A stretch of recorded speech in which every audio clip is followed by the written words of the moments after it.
अब हमारे पास वो क्वेश्चंस हैं जिसमें इंटीग्रेशन की लिमिट्स अल्फा की टर्म्स में हैं, चाहे एक भी लिमिट अल्फा की टर्म्स में हो जाए, तो वो क्वेश्चंस हम कैसे सॉल्व करेंगे। सॉल्व करने का सारा प्रोसेस बिल्कुल वही है जो पहले था, बस यहाँ पर ये वाला फॉर्मूला चेंज हो जाएगा। अब ये फॉर्मूला देखो क्या है, वहां पर था D by D alpha of F alpha, यहाँ भी यही है।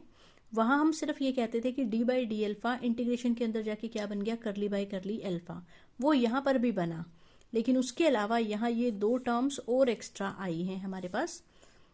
क्या आई हैं दो टर्म्स एक्स्ट्रा, जो भी हमारा फंक्शन था उसमें हम x की जगह पुट करेंगे अपर लिमिट, इनटू में अपर लिमिट का derivative with respect to alpha, minus जो भी हमारा फंक्शन है उसमें हम x की जगह पुट करेंगे लोअर लिमिट, और इनटू में लोअर लिमिट का derivative with respect to alpha. बाकी सब सेम है, बस वहां पर तो सिर्फ डी बाई डी अल्फा अंदर जाके करली बाई करली अल्फा बन जाता था, और ये दो टर्म्स नहीं आती थी। क्यों नहीं आती थी, क्योंकि वहां वाली टर्म्स अल्फा, वहां पर जो इंटीग्रल की अपर लोअर लिमिट है वो अल्फा की टर्म्स में तो थी नहीं, तो जैसे ही उनको अल्फा के साथ डिफरेंशिएट करते थे वो जीरो हो जाती थी। जीरो होते ही ये दोनों टर्म्स खत्म हो जाती थी, सिर्फ ये बच जाता था। लेकिन यहाँ तो ये टर्म्स अल्फा की टर्म्स में है, इंटीग्रल की अपर और लोअर लिमिट, इस वजह से ये वाली टर्म्स बच जाती हैं। बाकी सारे क्वेश्चन को करने का वही तरीका है।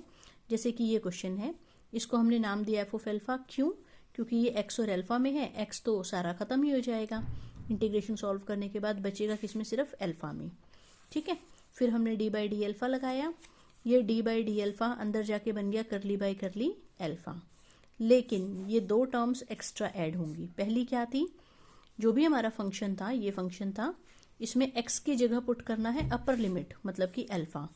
x की जगह अल्फा पुट करेंगे तो ये हो जाएगा log 1 plus alpha square upon में 1 प्लस एल्फा स्क्वायर, और इनटू में अपर लिमिट का derivative with respect to alpha. Upper limit क्या थी, अल्फा, उसका derivative with respect to alpha, minus जो भी ये फंक्शन था इसमें x की जगह पुट करेंगे लोअर लिमिट, मतलब कि जीरो। x की जगह जीरो पुट करेंगे तो ये होगा log 1, log 1 कितना होता है, जीरो, तो ये वाली तो हमारी वैसे टर्म ही खत्म हो जाएगी। और अदरवाइज फिर लोअर लिमिट का डेरिवेटिव करना है विद रिस्पेक्ट टू अल्फा, तो जीरो का डेरिवेटिव करेंगे विद रिस्पेक्ट टू अल्फा तो वो वैसे ही जीरो हो जाएगा। तो ये तो हमारी टर्म ही खत्म हो गई जीरो होके, बच गया बस ये और ये। पहले वाले फॉर्मूले में सिर्फ ये बचता था, अगर इंटीग्रेशन की लिमिट्स कांस्टेंट होती थी तो सिर्फ ये बचता था, अब इसमें ये टर्म एक्स्ट्रा बच गई, जिसमें ये तो हमारा वन ही हो जाएगा, D alpha by D alpha. ठीक है, फिर इसको हमने सॉल्व किया, अल्फा के साथ इसको पार्शियली डिफरेंशिएट करना है, 1 बाई 1 प्लस एक्स स्क्वायर तो कांस्टेंट है, ये तो ऐसे कैसा आ जाएगा, log ऑफ दिस को अल्फा के साथ पार्शियली डिफरेंशिएट किया तो इतना आ गया, तो ये हो गया F dash alpha is equal to this plus this. अब हमें ये इंटीग्रेशन सॉल्व करनी है अपनी 12th क्लास वाली नॉलेज के हिसाब से।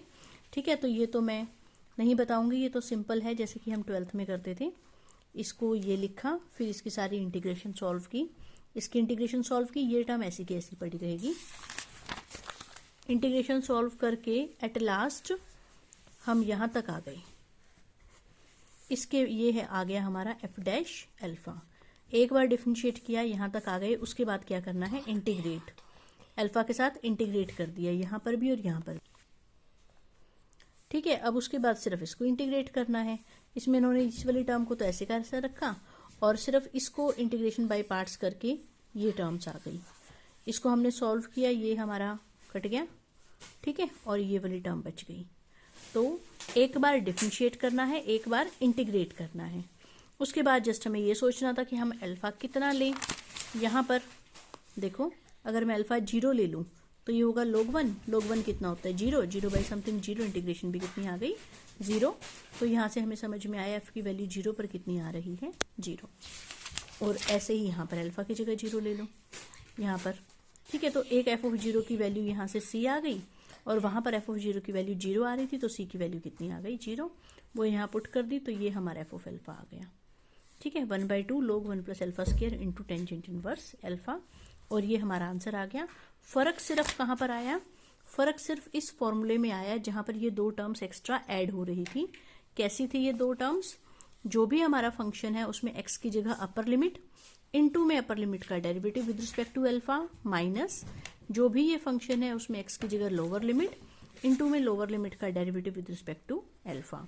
इन टर्म्स में इंटीग्रेशन नहीं आनी, इंटीग्रेशन सिर्फ पहली वाली टर्म्स में आएगी, इन दोनों टर्म्स में इंटीग्रेशन नहीं आएगी। ठीक है।